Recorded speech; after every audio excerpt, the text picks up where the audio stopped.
ఉభయ గోదావరి జిల్లాలో 3050 కోట్ల రూపాయలతో ప్రారంభించిన అమరజీవి జలధార మెగా వాటర్ గ్రిడ్ పనులపై పవన్ కళ్యాణ్ ఫోకస్ పెట్టారు.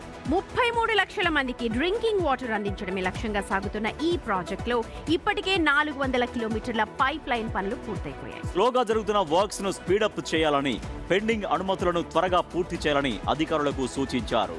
ఆర్ఎండ్బి, ఎన్హెచ్ఏఐ, పంచాయతీరాజ్, అటవీ శాఖలతో సమన్వయం చేసుకుని ముందుకు వెళ్లాలని ఆదేశించారు. వాటర్ ప్రాబ్లం ఉన్న గ్రామాల్లో పనులకు ప్రాధాన్యం ఇవ్వాలని, క్వాలిటీ విషయంలో ఎలాంటి రాజీ ఉండకూడదని అధికారులను ఆదేశించారు డిప్యూటీ సీఎం పవన్ కళ్యాణ్. త్వరలోనే రాష్ట్ర వ్యాప్తంగా జల్ జీవన్ పనులను స్వయంగా పరిశీలిస్తానని చెప్పారు ఆయన.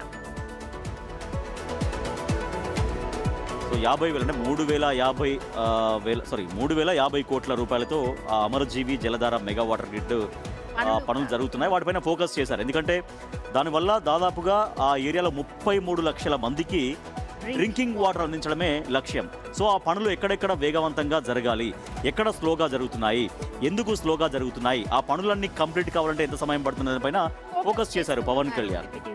ఎందుకంటే ప్రతి ఒక్కరికి కూడా కేంద్రం ఏదైతే జల్ జీవన్, ప్రతి ఒక్కరికి వాటర్ అన్నది జీవనాధారం కాబట్టి వాటిని స్పీడప్ చేయాలి. ఎక్కడైతే ల్యాక్యులే ఉందో అంటే ఆర్ఎండ్బి కావచ్చు, ఎన్హెచ్ఏఐ, పంచాయతీరాజ్, ఇవన్నీ కూడా సమన్వయంతో వాటిని చేయాలి. కాబట్టి ఎక్కడెక్కడ అవన్నీ చూసుకుని ముందుకు వెళ్ళాలి. దీంట్లో ఏమైతుందంటే శాఖల మధ్య సమన్వయం. ఫర్ ఎగ్జాంపుల్ ఇప్పుడు అటవీ శాఖతో పంచాయతీరాజ్ శాఖ కనెక్టివిటీ ఉండకపోవచ్చు కొన్ని సందర్భాల్లో.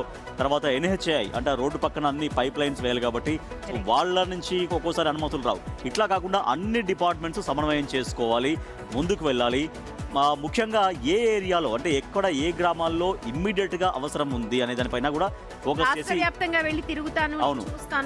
ముందు ఆ ఏరియాలో కంప్లీట్ చేయాలనేది పవన్ కళ్యాణ్ అధికారులకు సూచిస్తూ ఉన్నారు.